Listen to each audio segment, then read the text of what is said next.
Good afternoon, I'm Malcolm Jordan and this is your Midday News Fix for Tuesday the 30th of January. James Shaw is standing down as Green Party co-leader in March, but will remain on as an MP for the time being. Political editor Jason Walls has more. Shaw has not put a time frame on how long he will continue on as an MP, but says he wants to stay on to support his Sustainable Environmental Bill, which is currently at the first reading. He says it's been a privilege to serve as Climate Change Minister, which he did so for 6 years, and as the Green Party co-leader for nearly 9. Nominations for Shaw's co-leader position open tomorrow, with the new leader announced on March 10th after a vote within the party membership. The Prime Minister says we won't give more money to the UN Relief and Works Agency until okayed by the Foreign Minister. Other nations have paused funding after Israel's alleged agency staff were involved in the October 7 Hamas attack. Chris Luxon says it's not about following others, but doing what's best for New Zealand. We want to be reassured that that's a good organisation. It's the right place to put money into. As I said to you, it's about $1 million in the context of $10 million being spent on humanitarian assistance already. The Finance Minister is again denying opposition claims that frontline services will suffer from public spending cuts, with savings targets of up to 7.5%.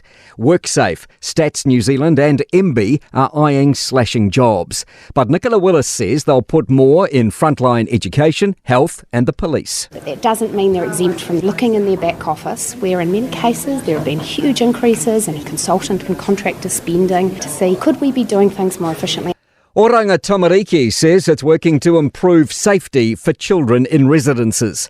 The Ministry's Safety and Care report for the year ending June 2023 shows 9% of children were harmed. That's up from less than 6% in 2019. Much of that increase relating to children harmed returning to parents and harm including between young people.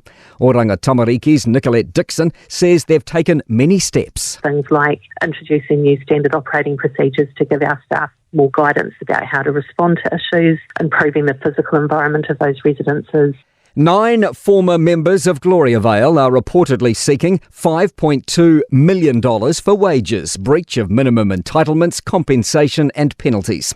Commentator Liz Gordon hopes they push for even more. They never got a chance, for example, to be lawyers or doctors or engineers or teachers or whatever. So it's not even $1 million each.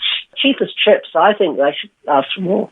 New Zealand apples and pears say they've bounced back since Cyclone Gabrielle. It's forecasting a 12% lift on national crops on 2022. Horticulture New Zealand head Nadine Tunley says spring was tough, with Hawke's Bay's summer more overcast than usual. That can affect things like colour, which will affect which markets they can go to. But overall, everyone's pretty upbeat. To sport, runner Geordie Beamish intends to compete in the 3,000-metre steeplechase at this year's Olympics, rather than the 5,000 metres in which he recently claimed the national record. Lawrence Pithy's credited the wisdom of New Zealand cycling great Greg Henderson for helping him secure a maiden World Tour victory via a sprint at Geelong. And Tyrrell Hatton's reportedly set to become the latest golfer to defect to the Saudi-backed Live Tour, pocketing an estimated $103 million signing bonus. I'm Malcolm Jordan. That's your latest news fix. We'll be back with the next update at 5 p.m. from the Newstalk ZB newsroom.